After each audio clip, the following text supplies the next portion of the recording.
क्योंकि आप इस समय मुझे देख रहे हैं, शायद आप सब बिस्तर पर लेट चुके होंगे और अगर मैं गलत नहीं हूँ तो इस समय आपका दायां पैर बाएं पैर पर टिका होगा। अगर मैंने सही बताया तो इसका मतलब मैं सच में सही हूँ। अगर मेरा अंदाजा गलत निकला तो उसकी गलती आपकी है। ठीक है, बकवास का हिस्सा यहीं समाप्त होता है। अब धैर्य से मेरी बकवास सुने। बिल्कुल सही, हमारे वही पुराने परिचित अगांग छोटे भौकाल के साथ। पिछला आश्रय इतना अजीब था कि कई लोगों ने इसे ताबूत की तरह कहा। इसलिए उसने आज एक नई जगह चुनी जहाँ वह अपना दूसरा बाहरी घर बनाना चाहता है। यहाँ की ये दो बड़े पेड़ मजबूत और ठोस दिख रहे हैं। अगर इन्हें दीवार की तरह इस्तेमाल कर आश्रय बना लिया जाए तो रात को जंगली जानवरों के अचानक आ जाने की फिक्र नहीं रहेगी। अगांग ने पास में एक लट्ठा ढूंढा और पाइथागोरस प्रमेय का उपयोग करके दोनों पेड़ों को हटाया। फिर बीच की जड़ों और गंदगी को साफ किया ताकि आगे की प्रक्रिया सुचारू हो सके।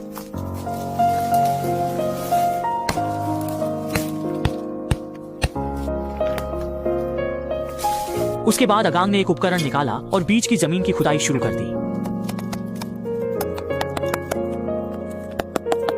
यहाँ की मिट्टी नरम होने के कारण खुदाई काफी आसान हो गई। सिर्फ आधा घंटा भी नहीं बीता था कि नीचे की पीली मिट्टी धीरे धीरे नजर आने लगी और जैसे जैसे उसने खुदाई आगे बढ़ाई वह जल्दी ही जमीन के नीचे लगभग आधा मीटर गहरी रेतीली परत तक पहुंच गया।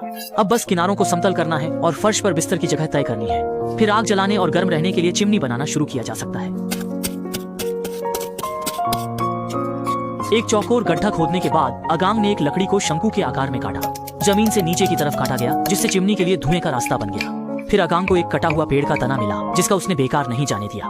उसने कुछ लकड़ियों को नुकीला बनाया और उन्हें दरारों में डालकर लकड़ी को टुकड़ों में बांट दिया। लेकिन यह प्रक्रिया थोड़ी मेहनत भरी लगती है। अगर उसके पास उपकरण लाने के लिए कोई गाड़ी होती तो यह अच्छा होता। कार की बात करें तो मैंने हाल ही में घुसी सेकंड हैंड कार से एक BYD हान खरीदी, सिर्फ 9 लाख में। नई कार से 10 लाख सस्ती। चलाने में यह नई जैसी है। अब नई कारों की कीमत जल्दी गिर जाती है, इसलिए ग्वाजी पर खरीदना वाकई बहुत फायदेमंद है। गुजी की हर कार का आधिकारिक पेशेवर निरीक्षण किया जाता है और इसे 3 दिन तक ट्रायल पर चला सकते हैं। चिंता मुक्त होकर खरीदें। अगर पुरानी कार है तो गुजी पर देशव्यापी नीलामी के लिए डाल सकते हैं। कुल मिलाकर मेरी बात माने, गुजी से सेकंड हैंड कार खरीदें बेचें। जब लकड़ी के टुकड़े इकट्ठे हो गए तो अगांग ने उन्हें आश्रय में ले जाकर बिस्तर की जगह पर रख दिया। उसने फिर से सीढ़ियों को ठीक किया और लकड़ी के टुकड़े बिछा दिए जिससे आश्रय और सुंदर दिखने लगा। और बारिश के दिनों में घर को कीचड़ से बचाने की भी कोई चिंता नहीं थी। इस समय उसका आश्रय अब आकार लेने लगा था। पुरानी सोडा पीकर ऊर्जा पाने के बाद अगांग फिर से काम में जुट गया। उसे अंधेरा होने से पहले आश्रय बनाना था, नहीं तो रात में वह जानवरों के लिए चलता फिरता प्रोटीन बन जाएगा।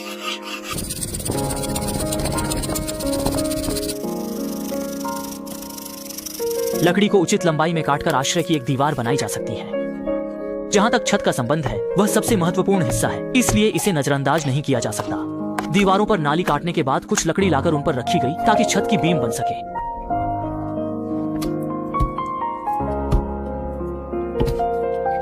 फिर एक मोटा तना लाया गया जो छत की शहतीर के रूप में काम करेगा। तना ले जाना बहुत थकाने वाला था, इसलिए उसने बैग से एक उपकरण निकाला और उसे एक छोटे पेड़ से बांध दिया। रस्सी का एक सिरा धुरी में फिक्स था और दूसरा लकड़ी से बंधा हुआ था जिससे पहिया घुमाकर सामग्री ले जाई जा सके।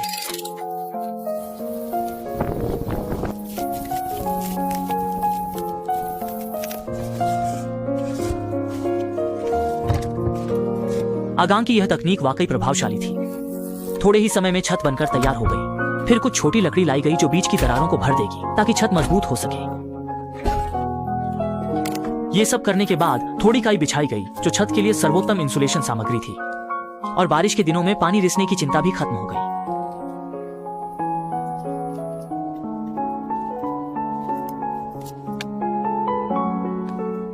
जब सभी दरारें भर दी गईं, तो आश्रय के लिए एक बड़ा दरवाजा बनाने का समय आ गया। इस तने का व्यास बिल्कुल सही था। आरी से आवश्यक मोटाई में कटाई की गई और फिर इसे मजबूत किया गया।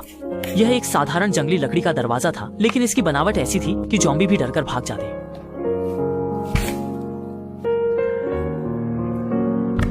फिर अगांग ने चिमनी को इकट्ठा किया और फिर गद्दा भी बिछाया। सारा दिन मेहनत करने के बाद आखिरकार वह आराम से बैठ सकता था। इस समय 2 सफेद मोमबत्तियां जलाकर उसके नए घर में और भी माहौल बन गया। चिमनी जलाने के बाद वह बहुप्रतीक्षित खाने के समय का आगमन हुआ। नए घर के निर्माण के जश्न में अगांग ने खास तौर पर एक बड़ा बर्तन भरकर सॉसेज तैयार किया। पूरे बर्तन को टिन फॉइल से कसकर लपेटकर उसे चिमनी में धीरे धीरे पकाने के लिए रखा गया। इंतजार के दौरान अगांग ने अपने लिए कुछ सब्जियां भी तैयार की। आखिरकार प्रोटीन और सब्जियों का संतुलन पोषण को दोगुना कर देता है। अब तक सॉसेज भी लगभग तैयार हो चुके थे। टिन फॉइल हटाते ही सुगंध फैल गई। स्क्रीन के इस तरफ से भी मेरी लार टपक गई।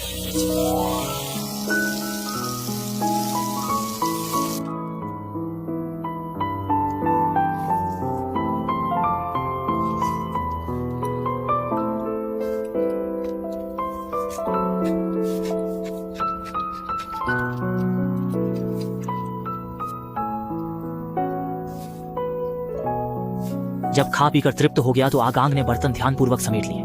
बिस्तर पर लेटकर वह शांति से सपनों की दुनिया में खो गया।